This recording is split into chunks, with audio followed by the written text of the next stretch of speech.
Today we are going to go ahead and install a playfield protector on an AC/DC Lucy Premium. This is a vault table. So I'm going to make this video really fast because most people don't need an exact step-by-step on how to do this, but just want to talk about a few things. There's an awful lot going on this playfield. The two slides, the cannon, there's a lot of sensors and there's just a lot of flashy stuff. The band over here dancing, all of that. So the first thing you want to do, obviously, is pull your slides off.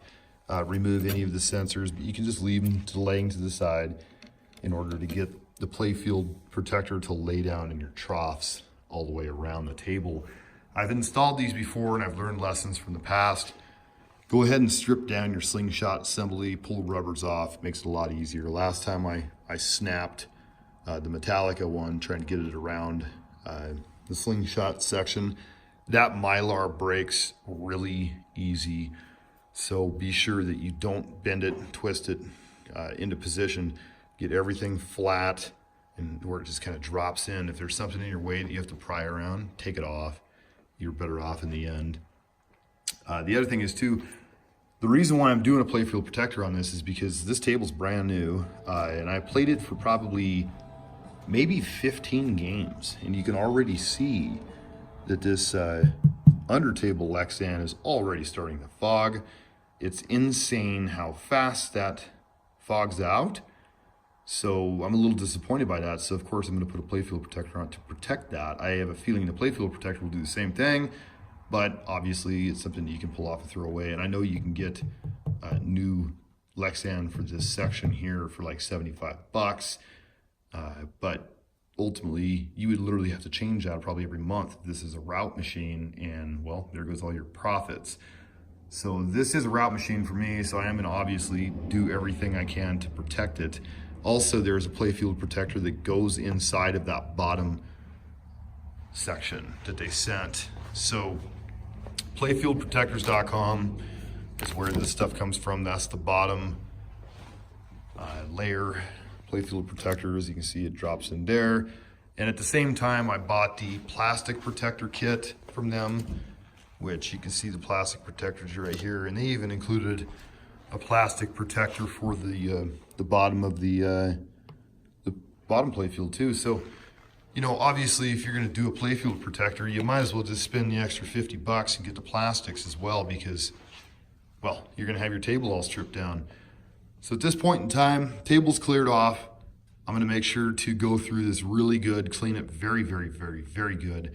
I'm gonna buff the Lexan with some Novus polish, and also lay down a really good heavy coat of mill wax. And what I do on these playfield protectors is a little different than most. I actually go ahead and stick the bottom of it with some vinyl, some laminate, some Mylar, whatever you have, and that just keeps it from moving around. The Metallica table I did last, I've already put it in a bar. It's on route, and it's got probably about 500 plays on it since I've put it out, and it looks pretty good still. It did break where these poppers come out because it looked like it hung up and it kind of ticked the Mylar a little bit and it snapped it. So keep that in mind. When you put your protectors down, make sure you have this stuff spaced accordingly so that doesn't happen. Also, I noticed that the Mylar, the playfield protector itself, was actually sticking to the playfield. Like, you could see it looked like it was almost wet underneath there, and I don't know why that is. So this time I'm not going to put a super heavy coat of wax on. I'm going to do a good coat, but I'm not going to have it really heavy. But that's just some tips about how to install a playfield protector. And at the same time, when you do it, obviously these stern rubbers that they come with, they're junk. They're the cheapest of the cheap. So I go through, and when I have it all ripped off like this, I go through and put some poly rubber on, or some of that silicone rubber stuff. Watch that stuff when you put it on your paddles though, because it really does make the ball fling hard. So I like the regular rubber on the paddles, but I put them on the slings and all around the machine. Other than that, you get cool colors too. One more thing too, before you do your playfield protectors, of course, you do have to take off your flippers. And just a note, some people might not know this, If you do, just disregard. When you go to put your paddles back in, your flippers in, you can see little holes in the table, right? That's on every machine. That is your lineup. That's where your flippers should be aligned. And you know, just drop them in, point them to that hole, and tighten your flippers back up. So that's just a little tip there.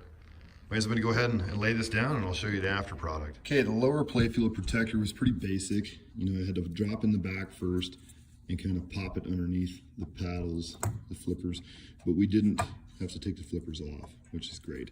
So really this playfield was very easy. I did stick a couple little tiny pieces of vinyl right here to hold it from shifting around. I think one of the biggest things is shifting definitely scratches your playfield, so you don't want it to shift. The other thing is too, of course, Harbor Freight, gloves, super cheap. You don't want fingerprints on that Mylar, or that Lexan. I mean, I keep calling this Mylar, but I know it's not Mylar. It's a Lexan kind of plastic, of course. But you don't want fingerprints on it, so make sure that you put your gloves on. And then also, at this point in time, we're gonna put the playfield plastic protector on, and then the next piece, and then we'll go ahead and buff up that top plastic and reinstall that. By the way, when you take this playfield, this lower playfield lid off, there's little O-rings underneath each screw. Between each screw, there's those O-rings. So be sure you're aware of that in case you have any fall out and go down like I did. You just want to know that those are there. Playfield protector is in position. Cannon had to come off after all. Everything else, I had to lay those lightning bolt lights down to get those, to get around them. But it dropped right into position. The pop-ups are safely beyond the Mylar. And then I went ahead and put my laminate down to tape it so it doesn't flex or move. Now it's time to go ahead, while we have it on at this point, put on the cliffy protectors.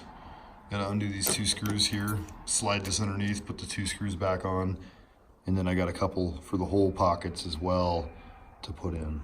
Just an FYI, the two cliffy protectors that I installed was this one and then the tunes and stuff hole right there.